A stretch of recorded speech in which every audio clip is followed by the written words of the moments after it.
Salam salam, chers adeptes du magazine Voix d'avenir. Ñëwaat nañ ak yéen pour votre deuxième numéro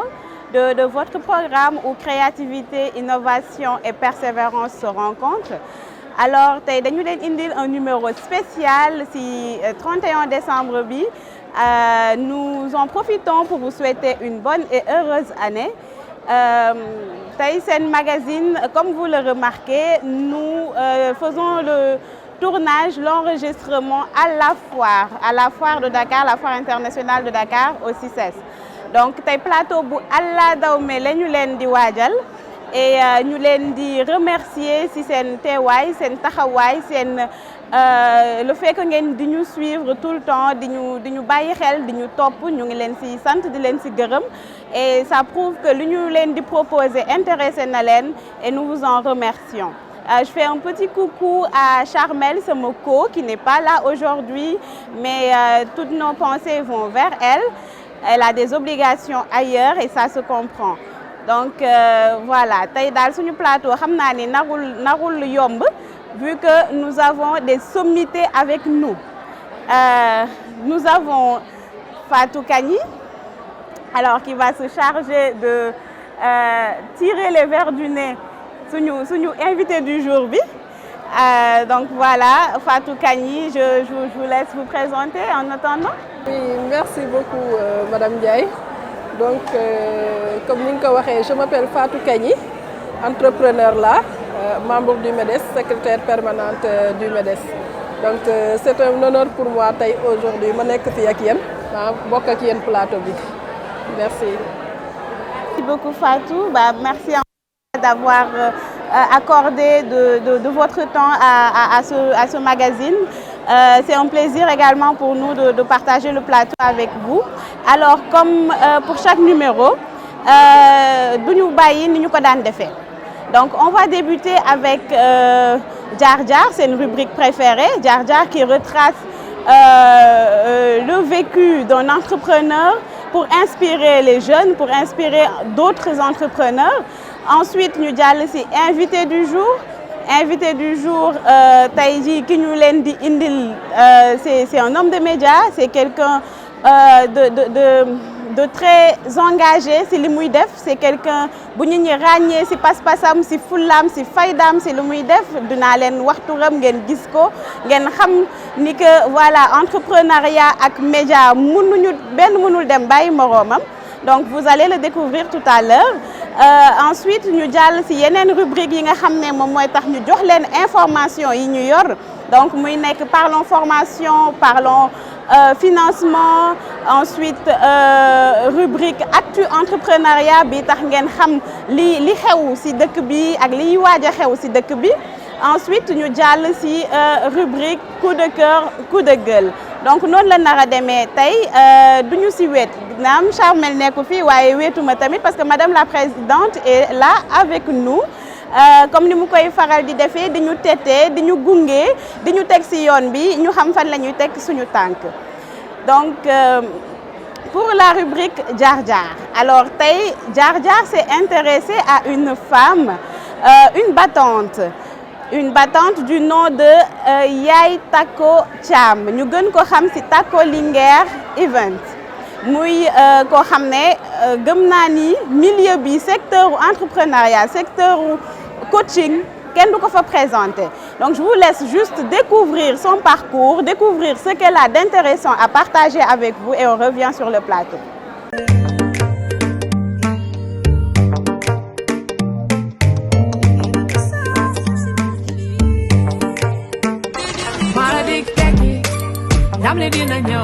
salaam man la madame Thiam Yaay Tako tey nag ñu fas yéene waxtaan ak yéen ci sama jaar-jaar di ko fas yéene bokk ak waa internetu Presse Afrique mais également ak waa GIE Bunt Bi Dev di nuyu présidente Mariama Soumaré bu baax donc fas yéene waxtaan ak yéen ci émission bi ñuy wax Voix d'avenir. Kan mooy madame Thiam Yaay Tako donc may femme entrepreneur. Mais avant may nekk femme entrepreneur dama jaar ci école bu ñuy wax Institut supérieur de management de Dakar avec ma am fa sama diplôme supérieur de gestion avec une spécialisation en gestion des ressources humaines. ma fa jógee nag jaar naa fu ñuy wax 2STV ci Origine SA ci rajo bi mais également jaar naa ci benn ONG bu ñuy wax Horizon Sans Frontières di bu président Boubacar Seye. ma fa jógee également jaar naa Safir FM TV liggéey fa ci wàllum communication mais également comme assistante directrice bi. ma fa jógee nag comme li ñuy wax rek parfois da ngay am sa diplôme nga wut liggéey ba sonn doo mën a am nga ne xaaral nga dugg ci entrepreneuriat ma ànd ci nag sama borom kër encouragé ma motivé ma ne ma comme yaa ngi toog et que defoogoo dara mën nga dugg ci commerce bi. ma dugg ci nag muy passion ci man dem naa ci ba am sama entreprise ñu koy wax maison de luxe Tako. waaye à côté également je suis passionnée de tout ce qui est entrepreneuriat surtout des femmes et des jeunes donc ma am également benn cabinet bu ñuy wax Tako Linguère consulting muy dox ci lépp loo xam ne conseil la accompagnement ci wàllum entrepreneuriat mais également dañ fay def lu ñuy wax coaching en développement personnel et en personnel branding. waaye yemuma foofu dama am benn chaîne YouTube bu ñuy wax online Africa Media TV muy chaîne YouTube boo xam ne tout ce qui est réussite dañ ko fay wax mais également tout ce qui concerne l'évolution de la femme son émancipation wala son autonomisation socio-économique. comme li ñuy wax rek jaar-jaar nag mënul yomb tout début est difficile mais da nga ciy nekk rek ma nekk ci nag di doxal sama ay entreprise muy une fierté boo xam ne mën naa wax ne képp koo xam ne rek am nga jaar-jaar sax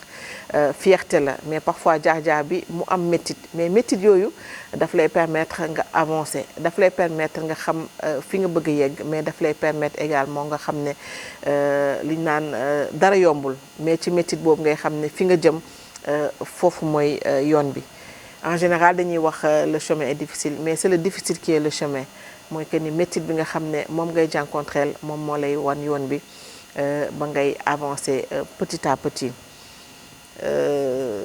jaar-jaar nag dafa am solo jaar-jaar bu nekk rek nit ku nekk ak jaar-jaaram mooy identité am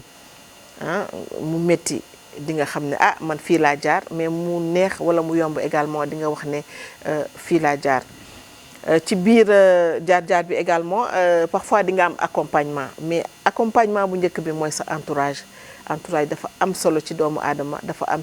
am solo ci évolution doomu aadama sa entourage sa famille proche say xarit dañ lay jàppale man nag ñooñu jàppale nañ ma bu baax a baax mais terewul plus ngay dem également dina am ay yenn structure yoo xam ne dinañ la accompagner. lu ci mel ni Buntu Bi Dev portail Buntu Bi Dev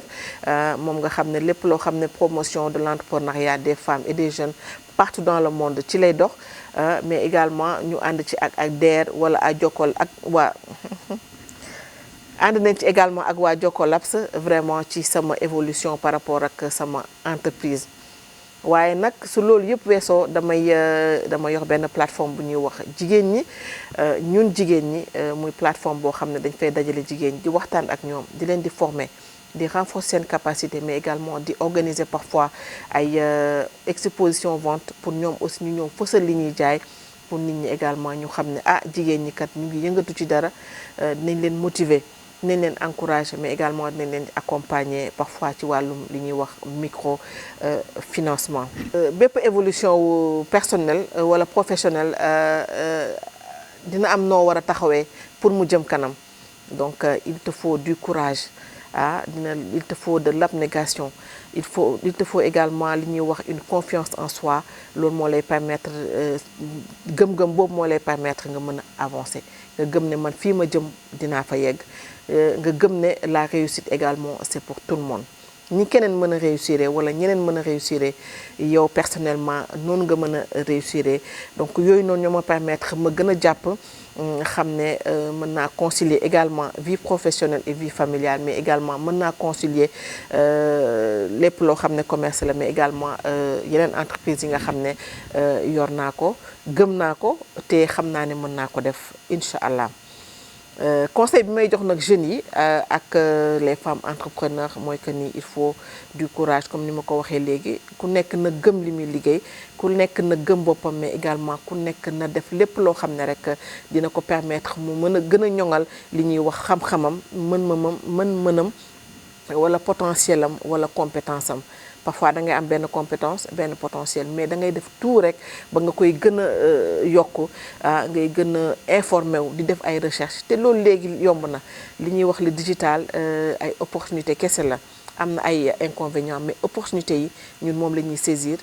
loolu laay conseiller jeunes yi loolu laay conseiller femmes yi e-commerce bi mu ngi fi mais également naka ngay def ba am ay informations qu'il faut naka ngay def ba def ay recherche pour mën a yokk sa xam-xam nga formé wu wala nga renforcer say capacités c'est important donc digital bi nañ ko gën a jox également nañ ko gën a téye nañ ko gën a fonk mais également opportunité yi nga xam ne am nañ ko ñëpp mën nañ ko saisir parce que nag parfois damay toog sama kër di def samay live parfois damay toog sama kër di liggéey loolu nag digital bi moo ma ko mën a may di encourager jeunes yi ci e-commerce bi di encourager jigéen ñi que ni wala jeunes yi la réussite mën na nekk fii ci biir réew mi mais également mën na nekk ci bitim réew c'est important li ñuy wax portail buntubi.com wala GIE buntu bi dev ci loolu lay dox foo mënti nekk rek mën nga fësal li ngay liggéey te yaakaar naa ne loolu c'est à saluer et c'est très très très important. ñu ngi dem nag ci ay élections comme ni ñu ko waxee candidats yi war nañ leen mën a lancer des messages sénégalais bu nekk rek war nga mën a lancer un message à ces candidats ou bien au futur président de la République du Sénégal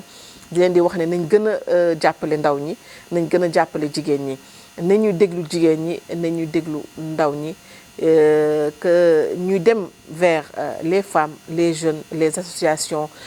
les groupements de promotion féminine nañ leen di dem di seeti parce que ñoom ñooñu seen xalaat ñoom ñoo xam li ñuy dund ñoom ñoo xam seeni besoins mais également ñoom ñoo xam seeni capacité nañ leen di seeti gën leen jox cër yaakaar naa suñ ko defee rek le développement socio-économique que nous voulons dina gën a yomb c'est important. dama yor benn structure bi ñuy wax Takku Linguère Events donc tout ce qui est événementiel ak social dañ ciy dox ñuy organiser nag benn événement les 20 et 21 janvier 2024 à la place du souvenir muy benn événement bu ñuy wax expo du week-end dañuy dajale ndaw ñi dajale jigéen ñi pour 2 jours ñu ñëw jaay wane wala fësal li nga xam ne ñu ngi ciy yëngatu daf leen di permettre parfois ñu am yeneen clients yu bees wala ñu mën a am ay partenaires yu bees donc loolu c'est important intérêt organisation yu mel noonu wala réseautage yu mel noonu day tax nga mën a am visibilité mais également li ñuy wax sa entreprise wala sa produit sa service wala sa marque nga wane ko donc les 20 et 21 janvier 2024 ku ñu bëgg woo également mën nga ñu woo au 77 346 36 36 et la participation c'est à 50 000 francs pour 2 jours yaakaar naa ne loolu pour permettre ñëpp rek ñu mën a bokk xeebuñu kenn muy ki nga xam ne dafa yor taabalam ci mbedd mi mu ki nga xam ne e-commerce lay def mu ngi ci biir këram wala ci saalam di liggéey wala ki nga xam ne ubbi na société am wala entreprise am woo nañ ci ñëpp bàyyiwuñu kenn donc di remercier encore une fois la présidente Mariama Soumaré ci initiative bu rafet bi Voix d'avenir ku ko dégg rek xam ne lépp loo xam ne réussite la lépp loo xam ne promotion des femmes et des jeunes ci lay dox donc ñu ngi leen ciy woo di remercier également partenaire bi nga xam ne mooy Presse Afrique ci initiative bu rafet bi nga xam ne lépp rek pour promouvoir le développement des femmes et des jeunes en Afrique et partout dans le monde parce que nag les Africains wala les jeunes et les femmes ñu ngi partout dans le monde muy waa diaspora bi ñuy def liggéey bu am solo ci réew yi ñu nekk mais également ci seeni réew ak ci seeni njaboot un grand merci à Buntubi Dev mais également à Presse Afrique.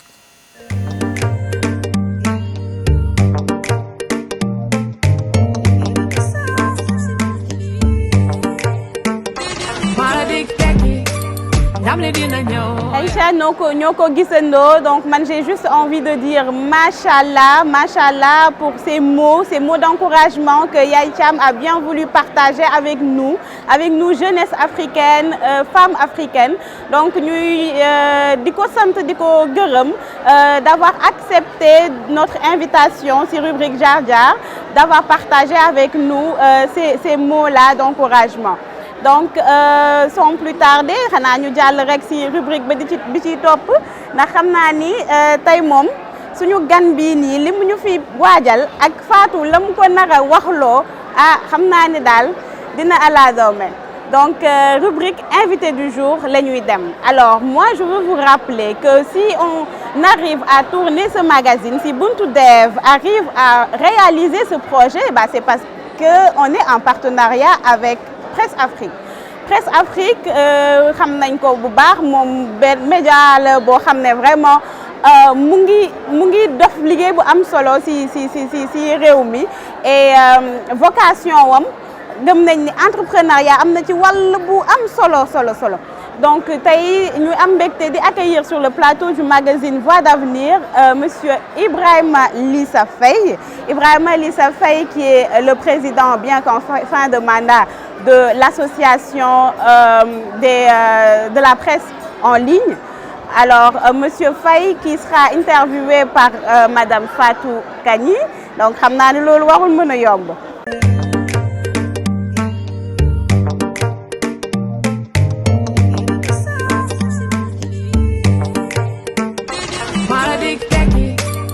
waaw jërëjëf madame Ndiaye jërëjëf maa ngi kontaan bu baax ci présence bi ci plateau bi tey te ki ngeen ma booleel invité bi muy monsieur Faye Ibrahima Lissa boo xam ne kàngam la ci li muy def donc c'est un plaisir pour moi de partager plateau bi ak moom war a échanger ak moom xam naa question yi d'habitude moom mooy ñoom ñooy poser question waaye tey man maa koy poser ay question bu fas yéene ñu leeral ci laaj yi ñu ko war a laaj. maa ngi remercier aussi madame Mariam Soumaré présidente GIE bi ma permettre tey ma toog ci plateau bi avec grand plaisir. waaw monsieur Ibrahima Lissa Faye ñu ngi lay jaajëfal di la dalal ci plateau bi di la remercier ci disponibilité bi ñu may tey pour partager ñun magazine kii bi plateau magazine bi. donc ñiy wax ci entrepreneuriat ak presse. entrepreneuriat presse nga xam ne dañoo lëkkaloo donc kenn mënu dem bàyyi moroomam. ndax ku ci nekk rek même presse yi sax am na ay entrepreneur donc ñu ngi lay jaajëfal di la remercier. di la dalal jàmm ci plateau bi. merci beaucoup merci madame Kani di féddali sama mbégte teew ci plateau bi et surtout ak jigéen ñu am solo ñi gëm seen bopp di ñafe di daan seen doole ngir lu jëmale dëkk bi kanam et surtout aussi am lu ñu doole ci seen famille mu nekk loo xamante ne lu am maanaa la lu am solo la et lu jara sant la. mais comme ni nga ko waxee rek en tout cas plaisir la ma retrouver leen fii nii ci CICES nga xamante ne lieu la boo xamante ne entrepreneur yëpp fi la ñu converger dans le cadre ci foire internationale bu Dakar bi fi am et mu nekk loo xamante ne en tout cas lu am solo la et surtout Sénégal mu wane que ne maanaam secteur privé bi ñi ngi ñafe malgré difficulté yi nga xamante ne am na ku ci nekk mi ngi ciy jéem a génn ku ci nekk mi ngi bay waaram en tout cas fexe en tout cas nu mu ci mën def ba génn ci fexe aussi nu mu ci mën a def en tout cas ba andi valeur ajoutée ci secteur ba mu nekk. jërëjëf waaw li nga ko waxee ñu ngi ci foire bi donc c'est le cadre ne peut pas être plus idéal pour parler d'entrepreneuriat. parce que ay entrepreneurs rek lañ fi gis surtout jigéen ñi ay jigéen ñi nag ñi recevoir ci plateau bi ñaari entrepreneurs yu jigéen. donc suñu première laaj bi ci entre presse ak entrepreneuriat féminin lan mooy taxawaayu presse pour promouvoir entrepreneuriat ndaw ñi ak jigéen ñi ndax ñoom rek la ñu gis ci foire bi tey yéen lan mooy seen taxawaay pour promouvoir leen. waaw xam nga presse moom liggéeyam mooy fësal et surtout jàllale information collecter traiter diffuser loolu mooy rôle presse. et donc ci wàll yi nga wax ni seen rôle par rapport ak li nga xam ne ñooy entrepreneur yu jigéen ñi ak yooyu noonu ak promouvoir li nga xam ne mooy entrepreneuriat féminin loolu dafa bokk ci wàllu secteur économie et donc ku ne secteur économie wax maanaam mooy xolu réew ndax économie bu sooxee dëkk bi day sooxee économie bu doxul dëkk bi du dox et nag rawatina maanaam économie bi mu nekk maanaam ay jigéen ñoo xam te ne dañu jël seen destin en main créer seen entreprise créer seen i business fexe en tout cas di ko doxal pour maanaam lu jëmale seen kër ginnaaw lu jëmale en tout cas seen business kanam ainsi de suite donc mu nekk loo xamante ne en fait lu am solo la et lu ñu war a bàyyi xel la et xool naka lañ koy promouvoir maintenant nag loolu nag il faut que maanaam mu nekk benn stratégie boo xamante ne gagnant-gagnant lay doon kii ñii jàpp fii ñeneen ñi jàpp fii mais dans le cadre en tout cas de notre travail maanaam ñuy collecter traiter et diffuser loolu boobu noonu en fait war nañ leen ci jox pàcc bu am solo pour mën a fësal li ñuy def pour en tout cas population bi mën a xam ne kat ñii ñi ngi secteur d'activité bi et que ñii nii ñi ngi def wàllu style ñi ngi def wàllu création ñii ci des aussi ñi ngi def wàllu li nga xam te ne mooy ameublement ak yooyu noonu ak am aussi ñu dajaloo ci benn kuréel goo xam te ne mooy buntu bi et buntu bi mu nekk genre porte boo xam te ne day tëjal entrepreneur yi pour ñu mën a épanouir mais pour ñu mën a am yenn horizon yu yees yoo xamante ne da leen mën a tax ñu développer seen business et loolu je pense que lu am solo la maintenant nag bu dee dañu jaar ci buntu bi ñëw am partenariat ak li nga xamante ne mooy média yi donc lii la mën a andi mooy maanaam ñu dajaloo toog ci plateau waxtaan li nga xamante ne mooy entrepreneuriat féminin xool lu ci sooxe ñu jéem ko jooyanti xool lu ci baax ñu gën ko améliorer et surtout loolu mooy jëmale dëkk bi kanam parce que presse dafa am rôle boo xamante ne du informer kese mais rôle développement aussi daf ko am et boo nee développement il faut nga ne wàllu koom-koom il faut nga ne entrepreneuriat et donc li ngeen def ni ñun dañ ci war a jàpp fësal ko et wax ci ba nga xam te ne population yëpp nañ ko xam et aussi mën a xam ne kat loolu au lieu ñu koy jéggaane bitim réew am na fii suñu réew et donc nañ ci mën a dem jege ko xool naka lañ ci saytoo ba am ci bu gën et surtout loolu dërëm bi génnul gaal gi lay doon et donc maanaam day nekk loo xamante ne maanaam day ñëwaat suñu famille yi duggaat ci réew mi en tout cas suqali ñi nga xam ne ñoo ko yor et mu nekk lu am solo loo xamante ne parce que nag boo dee jéggaani daf fekk yow sa dëkk dañoo tëggul et donc bu dee ñoom maanaam ñi ngi def di bay seen waar ku ci nekk fànn ba mu nekk vraiment def lu am solo et yoon la vraiment population bi ñu xam ko ba nga xamante ne balaa ñuy dem fenn ñu ñëw ñoom intéressé wu ci li nga xam ne ñi ngi koy def ñëw jënd fa parce que bu ñu ko jëndee seen bopp lañ koy defal wax dëgg fa yàlla parce que loolu day des ci réew mi suqali réew mi et bokk na ci loo xam te ne vraiment vecteur de développement la. dëgg la donc je pense que aussi médias yi la plupart du temps dañuy lëkkaloo ak entrepreneurs yi mais niñ koy gën a gisee mooy ci ay publicité te loolu yooyu ba ñu seen loxo jotul seen dara day xaw a diis si ñoom mais yaakaar nga ni émission yi ñuy def wala vitrine yi leen di jox doy na wala yan jéego la ñu mën a def pour mu gën a accessible à ces jeunes entrepreneurs tey yoo xam ne amuñu moyen. xam nga journal boo dem. waaw. rajo boo dem wala télé boo dem wala site boo dem rek am na lu ñuy wax maanaam desk économie c'est-à-dire rubrique économie et rubrique économie pàcc la boo xamante ne fa la ñu jagleel en tout cas tout ce qui est agrégat économique et tout ce qui est en tout cas entrepreneuriat en tout cas tout ce qui touche à l'économie loo xam ne dafay doxal dëkk rek tout ce technologie de l'information et de la communication yëpp ci foofu la maintenant nag ci biir foofu il faut que ñu trouver plage boo xamante ne dañuy wax ci entrepreneurs yi et loolu aussi il faut que aussi entrepreneurs yi mën ko liggéey parce que buntu bi par exemple dafa def démarche seq jéego dem ci presse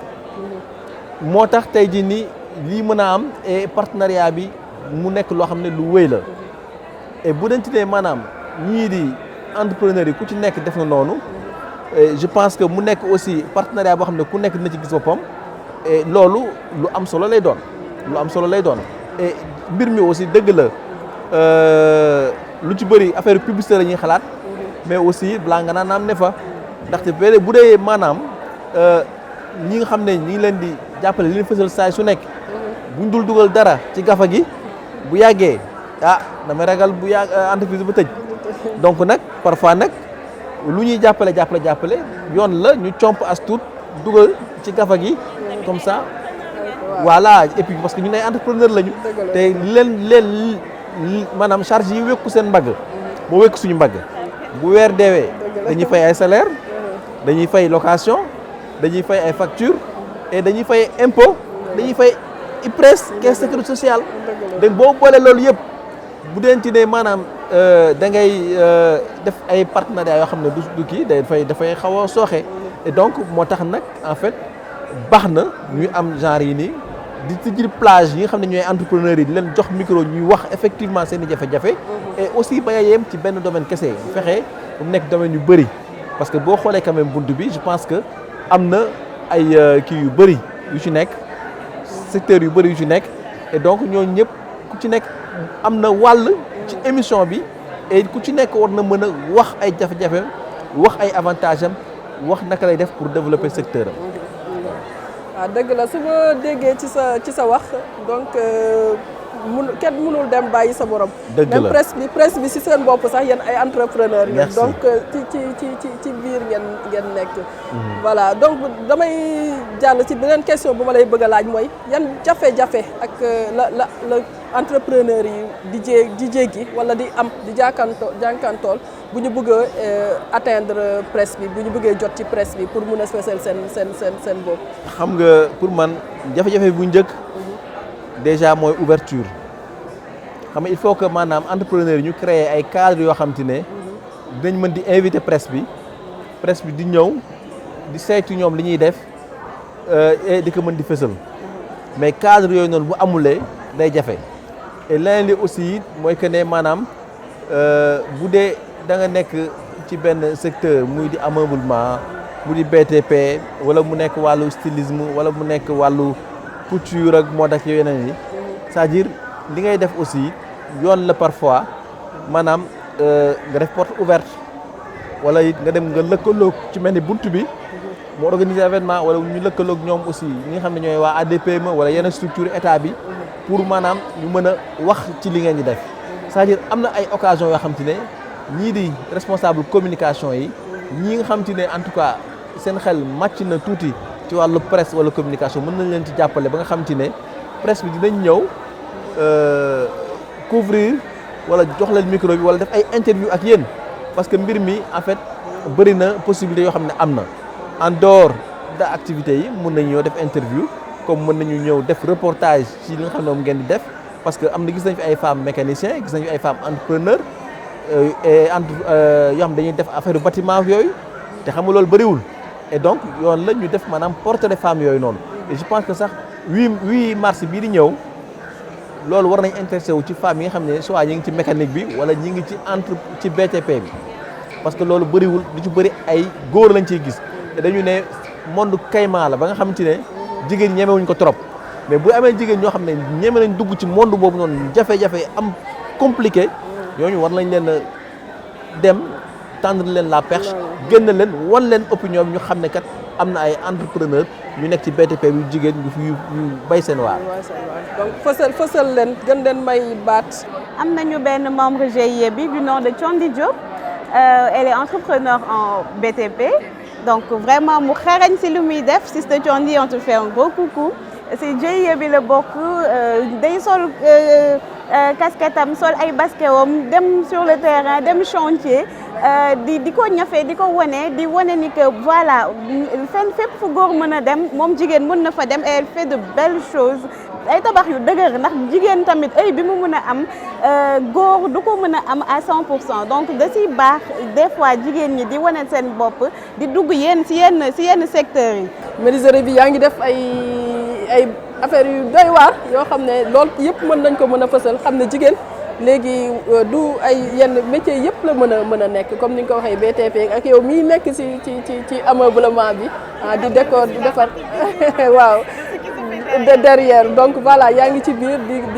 di def yëf yu xarañ donc ça me permet ma laaj monsieur Faye ndax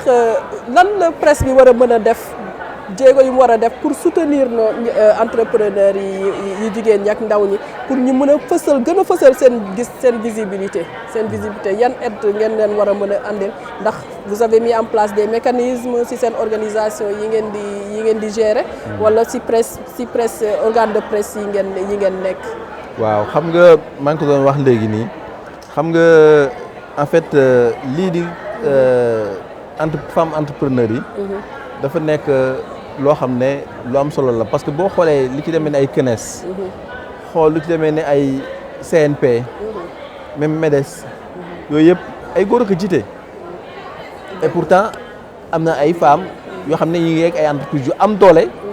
nekk ci biir organisation yooyu noonu mais amuñu baat pour maanaam mën a génn imposer wu. mais femmes yooyu aussi il faut que ñu mën leen lijjanti dugg wax ak ñoom parce que mbir mi faut pas que ñu yem ci ñu mag ñi rek. faut pas que ñuy maanaam jël tout le temps la parole di ko jox ñoo xamante ne yàgg nañ ci wàllu entrepreneuriat wala opérateur économique. parce que ni mu fi amee ay opérateur économique noonu la fi amee ay opératrices économiques. bien sûr ñu am doole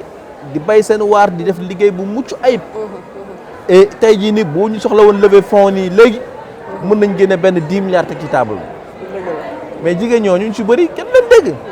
mu nekk loo xam te ne pour man lu garaaw la. et il faut que ñooñu tey nit ñi mën a wax ak ñoom comme demee ni par exemple buntu bi ak ñi mu àndal dem wax ak ñooñu ne leen kat mbir mi kat tey jii nii il faut que yéen ñi nga xam te ne am ngeen expérience ci entrepreneuriat bi. nekk ay tey opératrice économique def ci lu am solo il faut que tey jàppale ba kàddu jigéen gën a jóg et it ngeen ñeme média yi s'il le faut ñu defal leen li ñuy wax maanaam média training coacher leen ba nga xam te ne ñoom dinañ mën a ñëw porter la voix féminine parce que tey li nga xam te ne buntu moom lay def nii lu am solo la et fi mu nekk nii koo xam te ne ñemewul woon micro dina ñëw ñeme micro ñëw taxaw wax parce que muy di madame Ndiaye di coon moom muy wax ak artiste bi Selbé et ñi de ñeneen ak ñeneen ñëpp vraiment man damay découvrir ay visages yoo xam te ne yu am maanaam yu am solo la et vraiment muy nekk jigéen ñu am jom et ñu mérité ñëw nekk au devant de la scène c'est ça maintenant nag cadre yi mooy permettre ñu découvrir que ba nga xamante ne buy mars jotatee au lieu ñuy defati même rubrique yi yeeg yooyu noonu ñu génn dans les chantiers battus dem jël ñi nga xamante ne maanaam kenn xalaatu leen andi leen teg leen wan leen ne carrément ñii yombul waaye ñu ngi ciy génn et nit ñi def ba génn ci noonu la yeneen jigéen mën a def ba génn ci et que jigéen léegi nekkatul maanaam ca waañ ba wala ci kër ga kese non voilà loolu dafa jeex il faut que nit ñi xam ko et loolu pour loolu ñu mën a am il faut que ñu servir ay exemple et am na ay exemple ñu fi nekk ñoo xamante ne wax dëgg fa la ñi ngi ñafe et bunt bi nga xam ne moom la leen tëjil nañ ci dugg ñoom ñëpp ku ci nekk bay sa waar jéem a fës et puis wax li nga xam ne mooy sa programme et je pense que ñëpp am na solo de c'est une porte grandement ouverte pour toute la communauté muy góor di jigéen di ndaw di mag képp ku am projet képp ku am si loo xam ne yaa ngi ciy yëngu bëgg koo fësal mën nga jaar si buntu bi am nañu plateforme en ligne di buntubi.com am nañu ay page si plateforme digitale yëpp si réseaux sociaux yi donc ñu leen di woo di leen def un appel pour ngeen ñëw rejoindre ñu c'est un GIE qui ouvre la porte vers la voie de l'avenir. waaw dëgg la madame Ndiaye donc comme monsieur Faye ni mu ko waxee tamit organisation patronale yi comme ni mu ko waxee jigéen ñi ngi si ginnaaw mais MEDES moom je pense que jigéen ñi fës nañ ci madame la présidente ci la bokk mu ngi def liggéey bu mucc ayib si biir MEDES je pense que ñi ngi def seen activité di organiser di fësal moom c'est une leader MEDES la bokk donc presse bi da ngeen mën a ñëw di contacter ces femmes là dans ces mouvements là ñoo xam ne ñu ngi ci mouvement yi mi ngeen mën a collaborer ak ñoom def teg loo xam ne dina soutenir entrepreneuriat jigéen ñi ak ndaw ñi voilà donc maa ngi remercier monsieur Faye ci disponibilité am tamit ñu wéy rek ci suñu laaj yi yiñ lay kii ya est-ce que yow tey environnement média Sénégal propice na pour entrepreneurs yi jeunes yi surtout ak jigéen ñi est-ce que propice na ak lan la ñu war a teg dëgg pour que femmes yi ak jeunes yi ñu mën a prendre def kii seen visibilité ñi fësal leen ñu gis leen ak voilà. mais xam nga mbiru entrepreneuriat moom c'est jamais facile. jamais parce que ku la ne yomb na mi ngi lay wax loo xam ne amul. wala mi ngi lay gasal ndëgg sërëx. ndaxte mbiru entrepreneur mooy maanaam comme ñi di bay rek nga ñëw gas ci suuf si dugal ci sa jiw. toog xaar. même si en fait tey jii nii xarale li may nañ ñu maanaam boo tegee sa entreprise nga am sa business plan. am sa stratégie pour maanaam mën ko promouvoir et surtout mën a am li ñuy wax maanaam rentabilité lu mën a am la mais loolu yëpp pour mën a am visibilité lu ci am solo la parce que visibilité boobu noonu mooy maanaam nga mën a feeñ ci presse bi mais aussi nga mën a am taxawaay ci réseaux sociaux yi mais surtout nga mën a coordonner presse bi ak réseaux sociaux yi ba nga xamante ne maanaam da nga am benn image bu crédible ba nit ñi mën la ñeme ba nga xam ne partenaires yi dinañ mën a ñëw wuy si la et surtout aussi nga mën a fël rapidement parce que boo gisee entrepreneur yu bëri lii tax du ñu mën a sori mooy marché bi et marché bi boo ci amul taxawaay bu am solo et bu dee ne yow maanaam say produit nit ñi xamuñu ko noonu trop ngay produire te du dem bu yàggee da nga musiba day di am te loolu kenn ñaanu ko yàlla donc moo tax visibilité lu ñu war a coupler la et surtout fexe teel a pénétrer marché bi et pour teel a pénétrer marché bi il faut beaucoup de pub il faut aussi fexe fépp foo xamante ne comme par exemple ICS bi ni mu demee nii boo fa mënee teew nga teew fi fépp foo xamee ne aussi buntu bi nga organisé ak yeneen partenaire nga teew fa c'est-à-dire fexe fës saa su nekk et foo mën a amee interview ak média wala fu ñu la mënee foo xalaatee ne mën nañu fa dëkk micro nga dem amul xeeb média amul xeeb leen c'est-à-dire mbir mi moom dynamisme la sopp la passion la et surtout gëm ko ñafe volonté détermination parce que entrepreneuriat loolu la entrepreneuriat boo ko gëmul amoo passion bi amoo détermination bi waaw ak patience bi doo dem parce que jeunes yi léegi dañuy yaakaar ne ñoom dañuy ñëw tëj ci mbir mi rek récolter ay millions léegi dem seen yoon et ku yaakaar ne loolu yaa ngi nax sa bopp waaw parce que mbir mi non seulement il faut nga prouver marché bi bëri nay produit mais il faut nga def fexe ba sa produit nit ñi xam ko mu fës ba nit ñi mën la ñeme mën a ñëw et bu ñu ñëwee mu baax dañuy gën di ñëw c'est ça en fait donc visibilité moom lu ci am solo la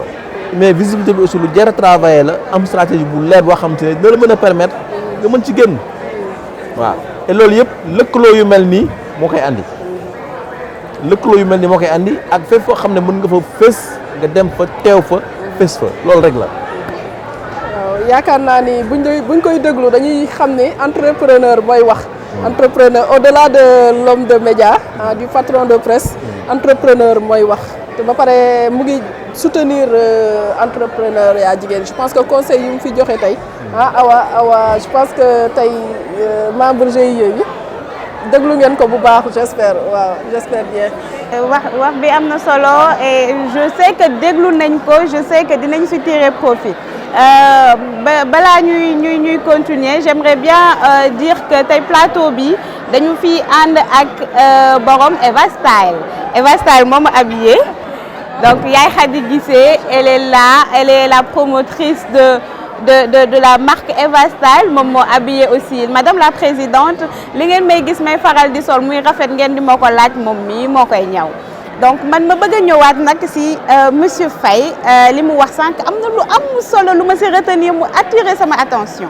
il a dit que entrepreneurs yi bu ñu xeeb benn média waaye it média yi bu ñu xeeb benn entrepreneur que kii doogay commencé ak ki toll fu sori ñoo ci yem te yaakaar naa ni kii doogay commencé moo gën a soxla ndimbal donc monsieur Faye ma di la laaj ñi nga xam ne ñu ngi doogay commencé bëgg am information yi bëgg xam fu ñuy teg seen tànk bëgg xam lan mooy yoon bi lan mooy procédure yi pour formaliser yéen média bi lan ngeen xalaat lan ngeen bëgg a mettre à leur disposition wala en tout cas ban dispositif ban mécanisme ngeen bëgg a teg pour yombalal leen accès à l'information ba ñu xam fan la ñuy jaar parce que échec yu bëri ci commencement bi la. merci échec yu bëri ci commencement bi la et boo xoolee ñun mën nañ teg dispositif mais dispositif bi il faut que mu nekk loo xam ne lu coordonné et lu huilé ndaxte ñun bu ñu tegee dispositif te ñi nga xam ne ñooy entrepreneur yi xamuñu ko day andi jafe-jafe et boo xoolee état bi am na structure yu bëri yoo xam ne dañ fi nekk pour accompagner les entrepreneurs boo jëlee DER nga jël ANPEJ nga jël FNP FONGIP ainsi de suite nga jël ADPME xam nga jël aussi bureau de mise à niveau yooyu noonu yëpp dañ fi nekk pour jàppale promouvoir l'entrepreneuriat mais ñooñu ñëpp tey il faut que ñu coordonner seen action ba nga xamante ne maanaam bu ñu financer kenn wala ñoo war a accompagner kenn c'est-à-dire day am benn genre chaîne boo xamante ne pàcc bu nekk ku nekk am na lu mu war a jouer bu ñu yegsee ba ci médias yi ñoo xam ne lii nii médias yi ñoo ko war a jouer ñoo ñu pousse aussi mu dem ba nga xamante ne maanaam jeune bi bu ñu dee financement du réer wala femme bi bu nga xamante ne mi ngi ci kii bi du am problème comptabilité du am problème mu marketing du am problème aussi communication digitale parce que am na créé nañu benn chaîne de valeur boo xamante ne ay pàcc la et fu ci nekk maanaam waa ji mën na fa jaar génn dem parce que aussi bu dee da nga financer nit ki wala par exemple ngay jàppale ki nga xam ne mooy entrepreneur bi te moom amul yenn expérience ci entrepreneuriat bu deful attention c'est-à-dire bu nekkul ci mbir moo xamante ne min na ko tàmm na ko xam na ko mën na lajj et boo xoolee lu ci bëri yenn projet yi ak yenn entrepreneurs yi démarré du ñu def 1 an wala du ñu def 2 ans après mujj naax saay parce que accompagnement bi ci war amu ci ndaxte mbir mi média bi moom dëgg la mais aussi il faut que mu am benn chaîne boo xamante ne ku ci nekk day bay waaram ku ci nekk def li mu war a def ba nga xamante ne maanaam ñi nga xam ne ñoo di entreprendre mu di jigéen ñi mu di jeunes yi dañ ciy mën a génn et pour man aussi sincèrement li ñuy wax ci entrepreneuriat féminin ak automatisation des femmes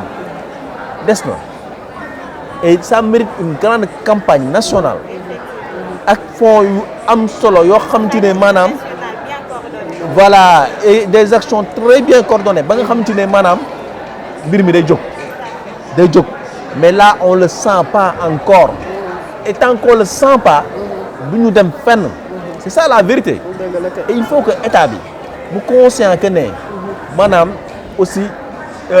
ñii di entreprendre ay doomu réew mi lañu et li ñuy liggéey fii lay des et bu ñu leen jàppalewul ba ñu jóg keneen ku ñu jàppale ñuy nax seen bopp et yenn marché yi au lieu muy dem ci bitim réew na des fii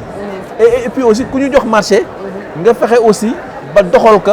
joxe ay garantie yoo xam te ne day wóor ne maanaam privé national bi da nga ko jox crédibilité waaye malheureusement jamono jii nii mbirum commission yi ak mbirum mbuxum yeeg yooyu yàq na mbirum entrepreneuriat ba nga xam te ne maanaam sénégalais boo kii da ngay naan kat kii est-ce que dina doxal nu mu tuddati marché bi comme ni ñu ko waree est-ce que su ma ko joxee dina yeggam wala du yegg loolu nag day dawaloo nit ñi day tiital nit ñi ba tax na en fait chaîne de valeur boobu noonu il faut que mu am ñu jàppale ñi nga xam ne ñoo di liggéey et surtout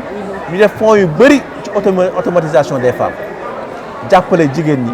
jàppale ndaw yi ba ñu mën ci génn seen i projet et mën na doxal ay at ba après ñu autonome parce que nit ki boo ko gungewul nga jox ko xaalis wala nga accompagner te gungewoo ko ñu dem fenn. dëgg la kay boo bëggee mu sori da nga koy gunge ba mu sori. loo jàpp ni mooy problème bi. exactement est-ce que c'est pas un problème de mettre les gens qu'il faut à la place qu'il faut. parce que am na ay postes clés yu nga xamante ni kenn mënu ko jox comme politique wala femme politique. dañ ko war jox ay nit yu nga xamante ni c'est des personnes yi nga xamante ni dañu expérimenter yi nga xamante ni seen vision yëpp liggéey kese lay doon du am prise pas du am partie prise du am bras long on n'aura pas besoin de zigzaguer pour yegg fa nga bëgg a yegg man boobu je crois xam nga soxna si li ngay wax nii dañuy wax maanaam delloosiwaat mérite ak compétence et mbir mi ñu bàyyi politique ak népotisme ñu tekk fële ñu fexe ba ku ñuy teg ci poste non seulement mu am mérite bi am compétence bi am expérience bi ñett yooyu boo ko boolee yow da nga xam fi nga jëm et aussi da nga jàppale ñi nga xam ci ne wan nañ la lu leer nañ et ñii xam nga ne dinañ sori parce que mbir mi li ñuy wax lépp financement yaakaar naa bu ñu ko joxoon ñi ñu ko war a jox dëggantaan njaay non seulement dinañ liggéey mais dinañ gis ne que Sénégal mi ngi jóg parce que aussi li yëkkati réew maanaam mu nekk benn say ku nekk di liggéey ca la mu nekk di avancer di dem boobaa dañuy jóg ñu dem mais bu dee ne mbir mi dañuy xool maanaam ñi nga xam te ne yow parce que yaa ma neex wala politicien nga wala fii nga far ñu jox la bu la joxee rek comme fii nga far bu wala dara du la ci fekk mais nga def xaalis bu la neex après le reste doo rendre compte kenn et loolu il faut mu dañ fi et loolu ci li ñu gën a sonal ci la bokk il faut qu'on le dise waxate dee moo fi am c'est le principal problème c'est la vérité tey moom leen fàtte si li ñu waxtaanee nii te xam ni ñoom dagam y a des efforts qui sont en train d'être faits sànniwuñu li ñu def yëpp ci poubelle bi gis nañ ni que ñu ngi def ay jéego waaye nag xam nga ni ñu dañ leen di gën a ñaax di leen gën a ñaax ngeen yokk cere dooli ñeex ndax soxla nañu ko si milieu bi et puis man j'ai envie de dire que l'entrepreneuriat c'est l'affaire de tous c'est l'affaire de tous soo ko man pour man développement réew bi la base les fondamentaux na mën na jógee ci entrepreneuriat parce que mënoo utal ñëpp xëy mais li nga mën mooy ku nekk nga jox ko les clés li mu war a mën a demee utali boppam dem napp jënam dem defari yëm dem daaji bantam dem defi ku ci nekk mën a jug yëngu ci li mu moom ci li mu xam parce que y a de ces métiers qui sont aussi ethniques tey soo jëlee par exemple lawbe bi moom tey li ko culture am may moom mooy dem yett bant tey kooku soo ko wanee lan lay gën a formaliser la muy def nga jël uude bi culture am la mu ko may mooy dem defari ay dàll ay di ëw kooku tey soo ko wanee tamit ban yoon lay jaar pour formaliser pour gën a teg entreprise am structure am si yoon je pense que kooku dina développer wu dina créer de l'emploi et je pense que tamit loolu ce sera au bénéfice de toute la population donc c'est un appel qu'on lance aux autorités mais en attendant nag loolu yëpp di teg bu si place waa ñëw gis leen buntu bi buntu dev ñeen la fi nekkal donc buntu dev dafay servir de tremplin pour accéder à toutes les informations nécessaires pour ngeen xam fan ngeen di jaar on a une page qui s'appelle Voix d'avenir sur Facebook page boobu noonu information yëpp yoo leen soxla si formation si financement pour ngeen mën a suqali seen activité di ngeen ko fa fekk donc plateforme buntubi.com nekk vitrine où sont regroupés tous les secteurs d'activité da nga ma fay fekk man mi NBC si terme ameublement local nga di fa fekk Eva si yére yu rafet yi muy nga di fa fekk Condi si BTP nga di fa fekk Lalla si netatu yi muy defar nga di fa fekk keneen ak keneen Charmel et ses bijoux donc buntu dev nekk la croisée des talents du Sénégal ñuy am bégte tout le temps di si ànd ak suñu présidente mu ñuy won fu ñuy jaar donc genre buntu dev suñ si amee amaat si man je pense que Sénégal dina gën a jëm kanam et ne pas tout attendre de l'État ça c'est ma conviction personnelle il ne faut pas tout attendre de l'État. waaw exactement merci beaucoup. exactement madame Ndiaye exactement li nga wax loolu la ñaax nañ état bi et dernière fois bi ñu rencontré état ja il commence à se rendre compte que ñoom si seen bopp sax dañoo war a jox gëddam entrepreneuriat delloo rôle am entrepreneuriat mooy créer emploi ndax ñoom ils se sont rendu compte que ñoom état bi du seen rôle du créer emploi c'est mettre les mécanismes tout ce qu'il faut pour que entrepreneurs yi jël lu ñu moom dernière fois bi ñu defee réunion ak ministère de l'économie et des finances loolu moo génn ci réunion bi je pense que présidente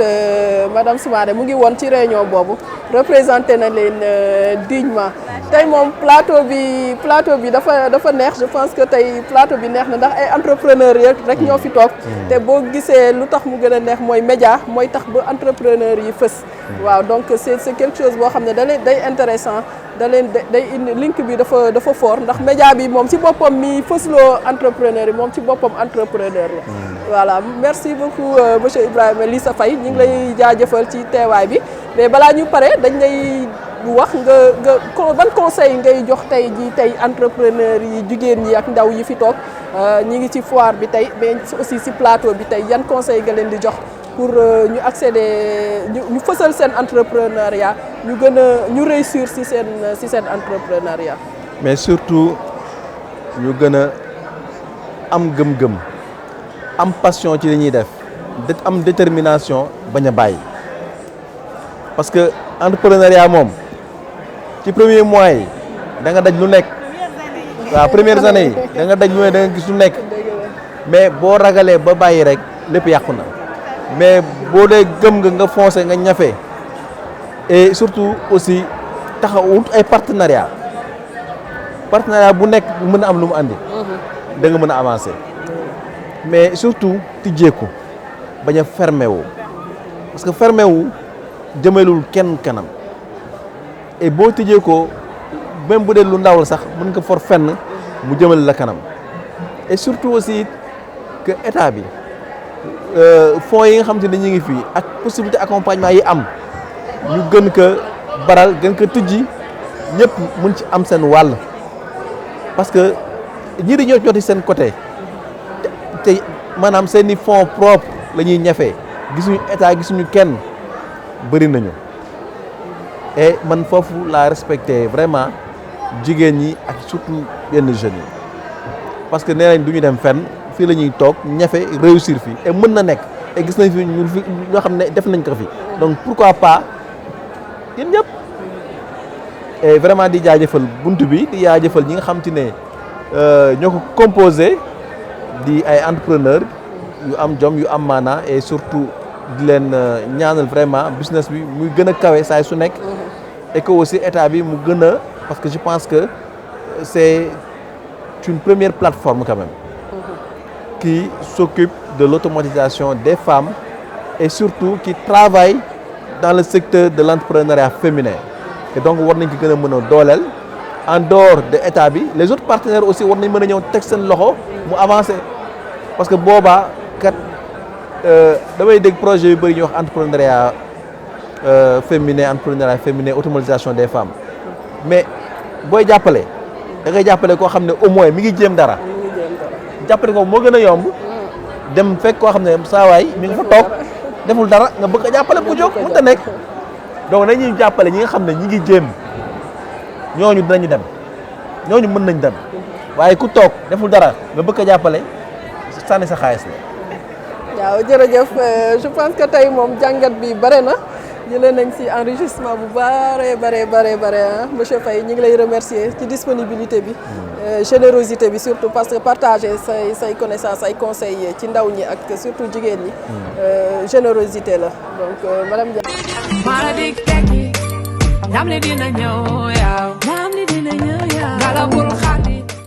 donc di la remercier rek xanaa Fatou si interview bi nii nga def ak monsieur Faye c'était vraiment intéressant les questions étaient très percutantes et ça nous a permis de comprendre ñoom hommes de médias yi lan lañ ñu mënal waaye ñun tamit lan lañ leen mënal parce que ñun ñoo leen di jox contenu il faut le rappeler alors may fàttali ni ñu ngi amaat beneen membre GIE bu ñu rejoindre elle c'est une autre madame Soumaré Adji Diaraka alors elle fait de ces sauces tomates mais très délicieuse je vous le recommande sauce moyo yu neex yu amul fenn lay def soo defee sa lakk sa barbecue wala sa méchoui ba nga jël ci sauce mi def ko ci non mais c'est vraiment à ne pas rater mën ngeen dinañ leen defal numéro ngeen woo ko je vous le recommande moo ngi nekkee Yoff alors man dama bëgg am avis wu madame la présidente ci li ñu waxtaanee parce qu'elle nous a suivi avec intérêt moom mi nga xam ne macha allah elle a plusieurs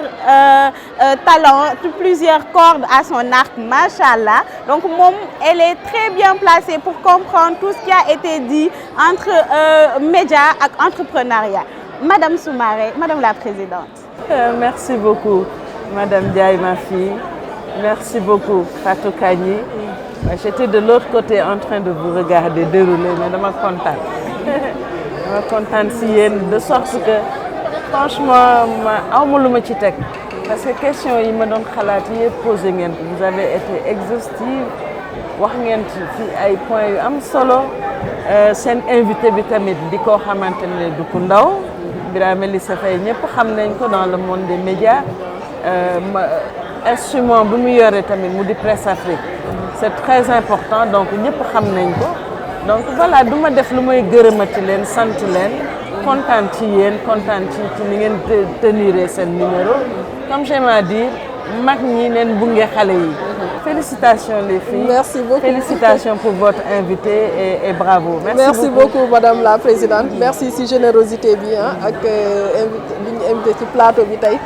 C'était un immense plaisir et un honneur tey en espérant que comme ni nga ko waxee kontaan nga bu baax si interview bi donc merci beaucoup yaa ngi lay jërëjëfal bu baax a baax. Merci beaucoup notre maman, Madame la Présidente. Merci pour la confiance renouvelée. Merci pour l'opportunité et merci pour avoir conçu et pensé tout ceci. Parce que le concept de Voix d'avenir vient de cette dame. Le concept de Buntu Dev vient de cette dame. Machallah, du nelaw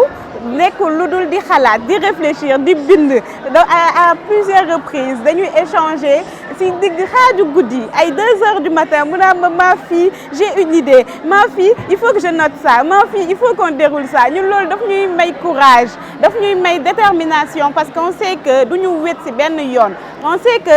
fépp fu ñuy dem am nañ benn mag bu ñuy accompagner du ñuy guider et je ne le dirai jamais assez fu ma toog dama koy wax on a de la chance. On a de la chance d'être accompagné par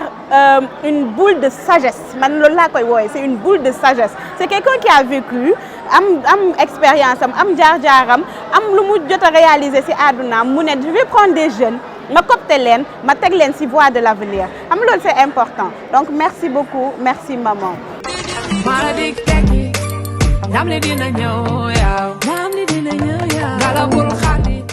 Donc dañuy jàll ci suñu rubrique parlons formation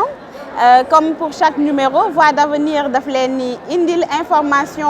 yi nga xam ne moom ngeen soxla pour vous former pour gën a mën a taxaw ndax renforcement de capacité dafa bokk ci entrepreneuriat. Alors là la première information que je vais partager avec vous en termes de formation elle vient de l'université numérique Cheikh Hamidou Kane.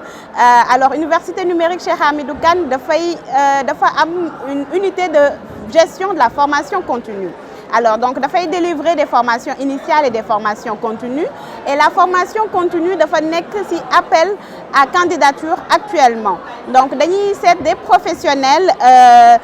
des auditeurs qui peuvent s'inscrire et suivre en ligne une formation continue à l'université numérique Cheikh Hamidou Kane am diplôme reconnu par le CAMES. Alors c'est en niveau licence, niveau master et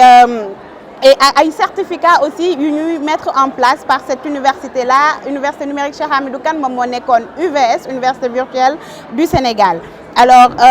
date limite bi dañu ko prolonger ba le 15 janvier donc lépp ci plateforme admission.unchk.sn lay xewee donc ñëpp ñi nga xam ne loolu intéressé na leen pour avoir des diplômes reconnus par le CAMES, une formation 100% en ligne mën nañu dem ci boobu les plateformes et s'inscrire. Donc may nuyu waale sama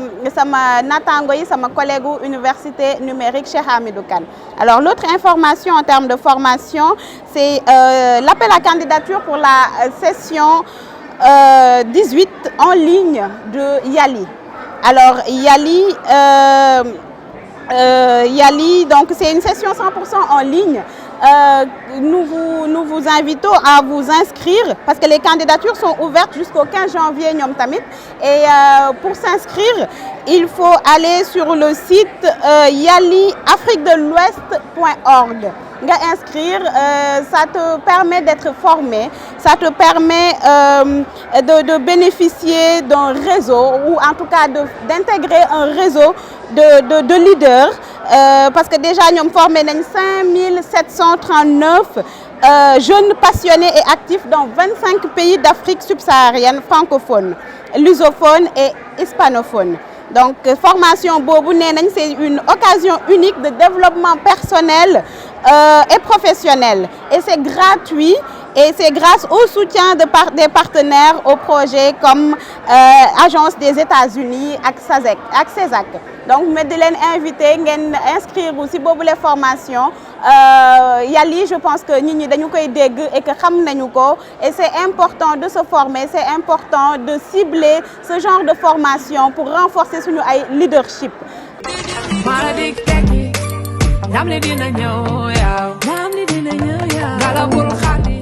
et bien d'autres informations relatives aux offres de formation que vous pouvez trouver sur notre page Facebook Voix d'avenir. Alors ñu jàll ci rubrique Parlons financement. Alors tey Parlons financement daf leen a indil lu bees tàq. Alors man je me suis entretenue avec Mame Cheikh Anta Diop. Mame Cheikh Anta Diop est responsable de programme et analyste financier chez ADPME. Donc moom daf ñoo tojal yax bi wax ñu carrément ki nga xam ne am na envie en tout cas am na intention dem rapprocher ADPME pour bénéficier d'un accompagnement moo xam ban genre accompagnement la selon niveau bi mu toll ci activité am Mame Cheikh Anta Diop wax nañu kooku naka la war a def ak fan lay jaar ñu seetaan élément bi ñëwaat ci plateau.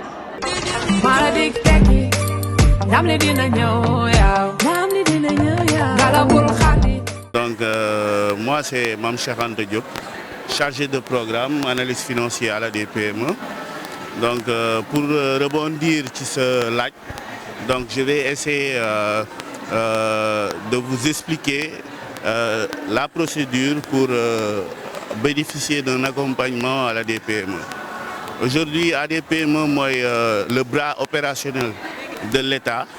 qui s'occupe de tout ce qui est génération et multiplication des PME au Sénégal. Donc fu mu toll nii ñun dañu am benn plateforme bu tudd Sama PME. Donc dañu digitaliser tout ce qui est demande d'accompagnement.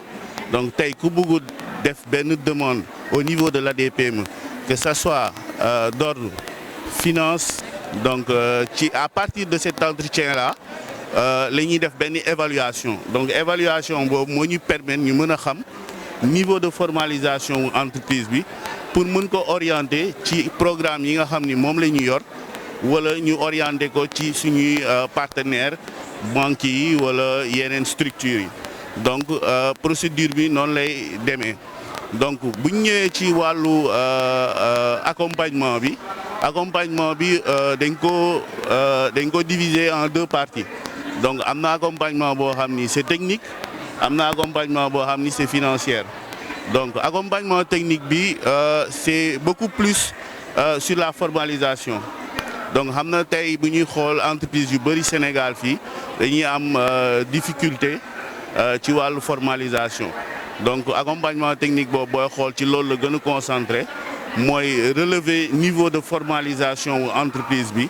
xool exactement lan la soxla en termes de formalisation ñu mun ko accompagner indi ko jox ko ay orientation encadrer ko pour mu mën a yegsi ci niveau de formalisation boobu. Donc dafay jóge ci côté aspect formalisation boobu dugg ci formation, tout ce qui est formation technique, renforcement de capacité, que ce soit technique, que ce soit en gestion. Donc xool ndax mën nañ ko defal mise à niveau pour mu mën a atteindre pour mu mën a am yenn compétences yi. Donc loolu mën nañ ne de manière ramassée. Donc loolu mooy accompagnement technique bi. Donc am na beneen accompagnement boo xam ni accompagnement financier mooy recherche de financement. Donc foofu booy xool c'est les entreprises yi nga xam ni am nañ niveau de formalisation bu élevé. Ñooñu dañuy xool la plupart ñoom ñëpp dañuy am état financier. Donc si base état financier ak seen activité la ñuy xool nañ leen di accompagner ak structure financière yi nga xam ni ay partenaires lañu ñu mën a am financement pour mën a booster seen activité. Donc booy xool accompagnement bi ci ñaari fànn yooyu lañ ko kii diviser waaw. Merci beaucoup pour ces éclaircissements. Maintenant man balaa may jox parole ñeneen ñi parce que on a ADPME sous la main kenn du ko raté. Donc man dama bëggoon a xam procédure boobu noonu ngay wax c'est exclusivement en ligne. Donc c'est digitalisé,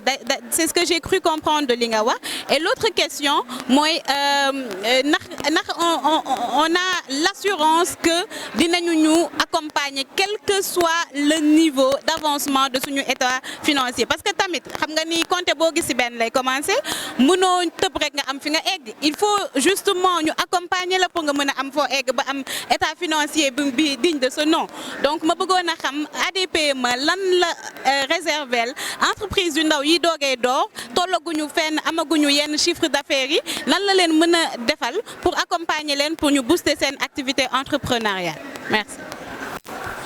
Merci ci question bi donc par rapport ak première question bi xam nga tey instant ñu ngi dérouler benn programme bu tudd ETER emploi transformation économique et relance dont l'objectif du programme est de digitaliser tout ce qui est outil de gestion donc xam nga tey mënuñu yor programme bu mel noonu tey te ñun duñu digitaliser suñu process te booy xool au début ADPME demande d'accompagnement yi ça se faisait de manière physique mooy da ngay def sa lettre nga def sa demande donc xam nga loolu tey c'est vraiment difficile pour nga mën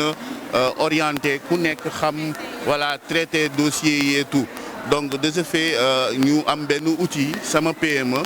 outil bu baax qui est de dernière génération donc foofu outil boobu moo ñuy permettre tey képp ku def demande boo defee demande ba valider ko automatiquement day ñëw te su ñëwee automatiquement dañ koy envoyer benn chargé de programme donc foofu loolu lu ma la ci tontu mooy que demande ba mu dugg ci sama PME ba ñu valider ko loolu mooy di nga bénéficier d'un accompagnement bi nag ça peut être des conseils ça peut être des orientations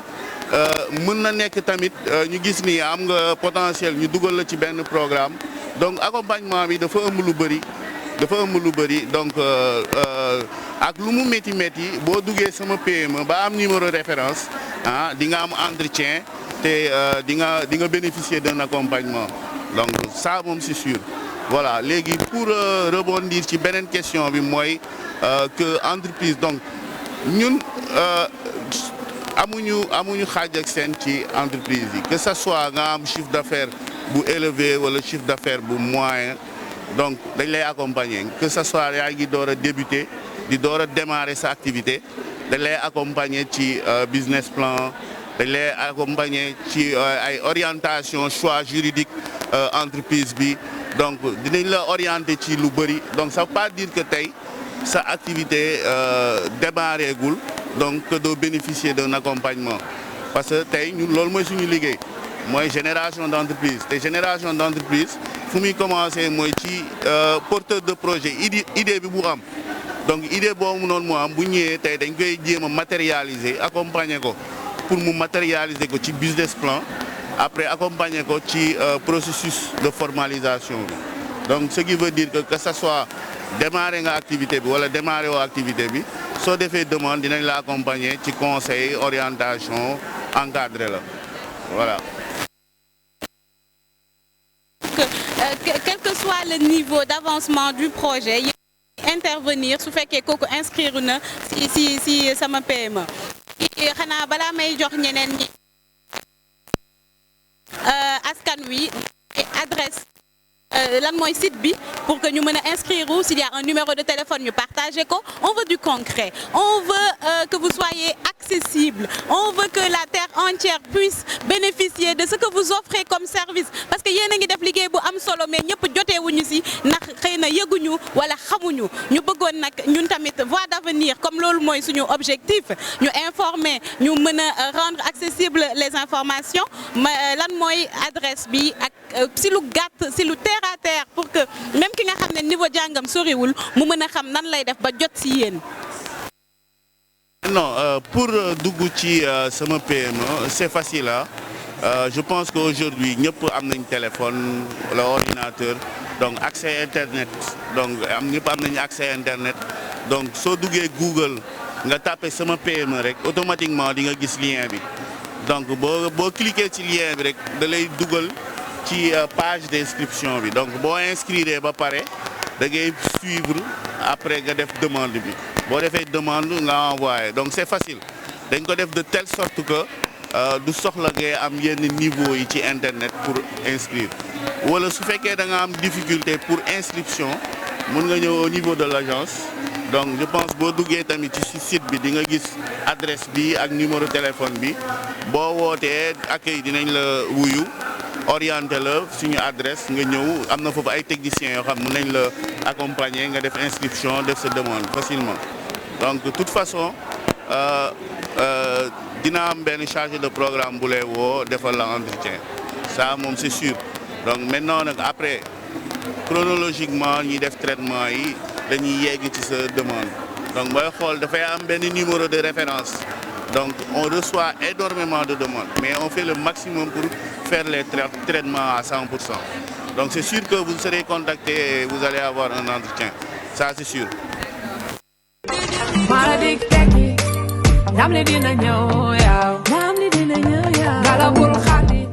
Alors ñoo ko déggandoo ñuy remercier monsieur Diop pour sa disponibilité lépp nag ci foire bi la xewee ci foire bi nii ci espace ADPME d'ailleurs ñuy remercier waa ADPME qui a permis à Buntu Dev d'avoir un stand et d'héberger les membres de son GIE donc NBC Eva Style ñoom Nanette ñun ñëpp tey suñu demee bay ñëw ci foire bi c'est parce que Buntu Dev moo ñu fi indi en collaboration avec ADPME. Donc monsieur Diop wax na lu am solo alors yéen ñëpp yéen a ko déggandoo j'espère que jël ngeen seen stylo ngeen noté bu fi kenn ñëwaat naan xaw ma su ma bëggee am financement ci ADPME fan laay jaar c'est très intéressant ce qu'il a dit et c'est instructif donc information bi jàll na xam naa ni sax dinañ leen koy jàllale en boucle ngeen di ko am ngeen di ko déglu ndax ngeen xam fan ngeen di jaar parce que ñoom yenn structure étatique yi ñun lañ fi nekkal yéen lañu fi nekkal. Alors ñu jàll ci rubrique actu entrepreneuriat nag man je pense qu'il y a pas plus actuel comme actualité que la foire à instant yi ñoo ngi FIDAK ñoo ngi foire internationale de Dakar où se retrouvent mais toutes les nationalités en plus des entrepreneurs locaux. Donc man maa ngi fii nii di exposer sama ay moroom ñu ngi fii invité d'honneur de cette année c'est la Côte d'Ivoire. Alors pour man ce melting pot là pour man ce mélange là de culture d'ethnie de produits de savoir de connaissances de compétences c'est extrêmement important et c'est grâce à la FIDAK ñu di ko am chaque année. Alors dañ fi gis lépp gis naa fi araw bu ñu defaree mango. Donc arawu caakri boo xam ne mango lañ ko defaree pour vous dire que nos femmes sont très talentueuses moom dem na xalaat ni mën na jël mango mu génnee ci araw nga di ko def caakri di ko def laax mais c'est extraordinaire chapeau aux femmes sénégalaises beneen actualité yu ñu am envie partager alors man dama leen di bàyyi yéen waa MEDES ngeen may ñu boobu. Madame Ndiaye jërëjëf actualité bu am importance la. ndax comme niñ ko xamee forum premier emploi bi ñu ngi ciy jubali MEDES chaque année mu def ko ça fait plus de 20 ans léegi ñu koy def chaque année di rassembler ay jeunes di leen inviter au King Fahd Palace pendant 2 jours ñu rencontrer entreprises yi def seen ay interview def entretien déposer seen CV te balaa boobu dañuy def atelier training c'est-à-dire dañ leen di jàngal ni ñuy defaree CV. ni ñuy defaree CV je pense que c'est important te loolu yëpp c'est gratuit amul kenn koo xam ne di nga fay dara donc tous les jeunes sont invités à venir s'inscrire sur le portail du forum du premier emploi boo xam ne incha allah le 16 et le 17 janvier lay am ci King Fahd Palace vous venez on vous donnera à manger à boire defal leen ay entretien ci entreprise yoo xam ne di nga déposer ba sonn duñ la mës a woo donc jour boobu di nga am occasion ñëw jàkkaarloo ak ñoom face à face ñu defal la entretien xool sa CV may la chance pour nga am sa premier emploi décrocher sa premier emploi pourquoi pas comme niñ ko defee forum bi moom c'est un tremplin instant yi am na ay ministres yoo xam ne ay chefs d'entreprise ay ministres ay directeurs yoo xam ne ñoom ñëpp ci forum boobu la ñu jaar donc atelier training bi c'est très important ça te permet de savoir comment faire un CV naka ngay defee entretien ñi préparer la ba pare bay la possibilité nga rencontrer DRH entreprise yu mag yi ñoom Ecobank ñoom Auchan BHS Société Générale boo ñëwee Buntu Dev aussi dina fa nekk nga mën a accéder ci plateforme yi ñoom ñëpp dinañ fa nekk donc venez ngeen tenter seen chance ak utiliser xam-xam yi fa nekk pour mën a dem comme ni nga ko waxee aussi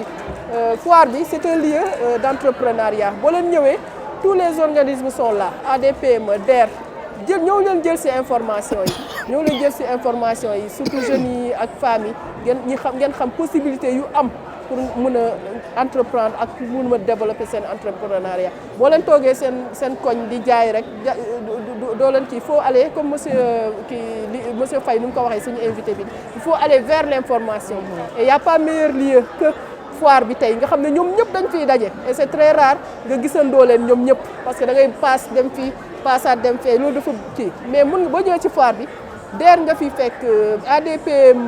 ñëpp ñuy financé ñi ngi fi gouvernement ñëpp information boo bëgg ñu jox la ko sa entreprise dem kanam Madame Ndiaye. C'est très important ce qu'elle vient de dire alors et non seulement da lay permettre nga mën a approcher yenn structures yi mais da lay permettre aussi nga nouer ay partenariats da lay permettre nga gis ce qui se fait de bien ici parce que comme ni nga ko waxee mënoo di passe dem fii passe dem fële mais tu as tout en un seul lieu ngay mën di dem di jox échangeante ay numéros parce que foire c'est pour vendre gars mais c'est pas que pour vendre.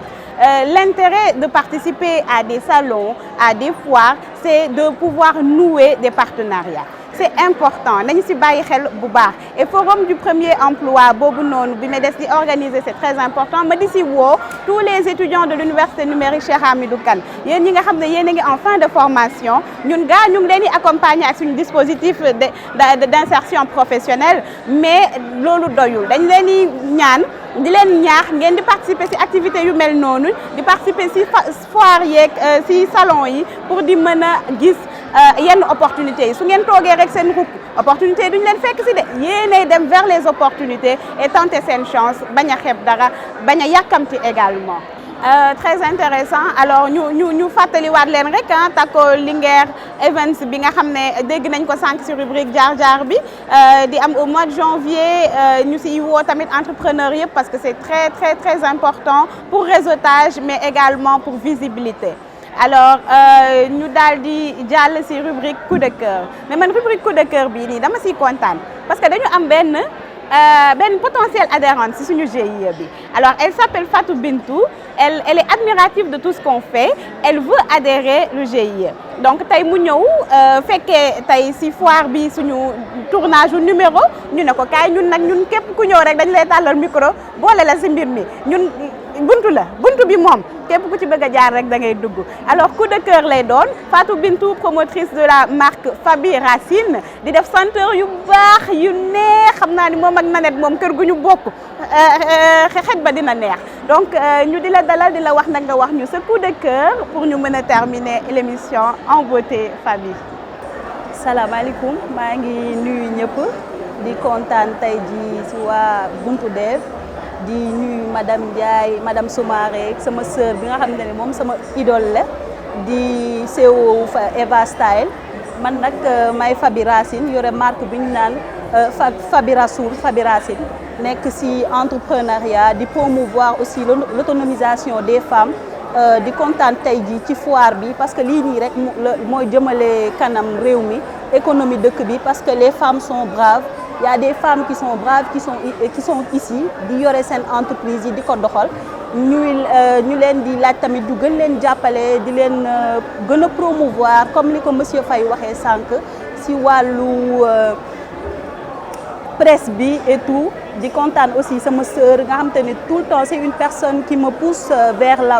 l'avant moo ma fi indi d'ailleurs ma nekkoon place du souvenir participer ci benn foire di wax jigéen ñi ñu bañ a ragal di participer ci forum yi di participer ci foire yi gën a promouvoir aussi seen entreprise di leen remercier yéen ñëpp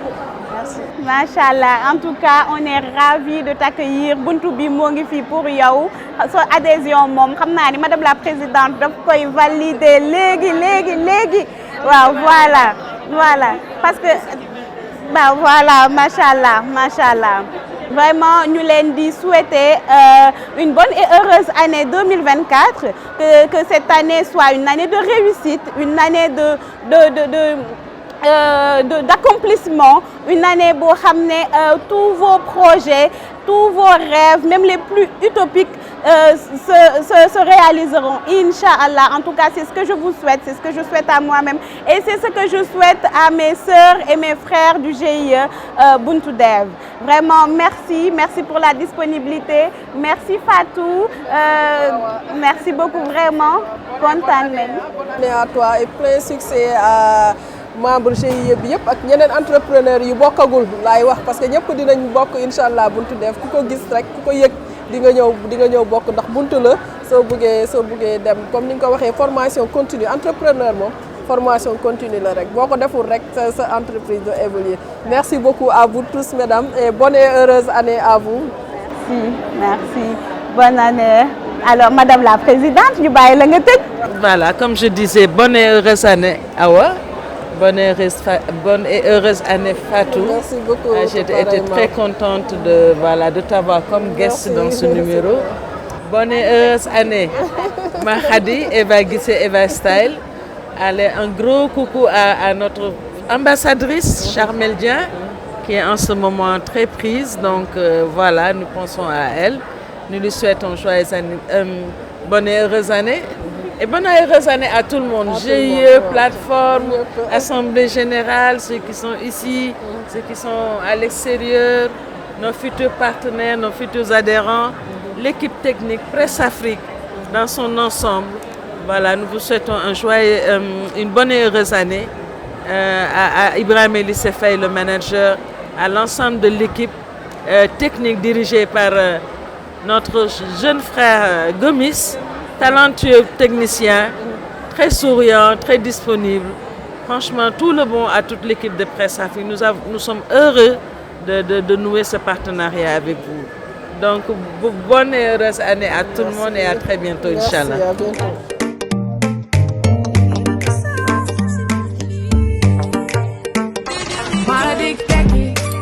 Namni dina ñëw yaw, namni dina ñëw yaw.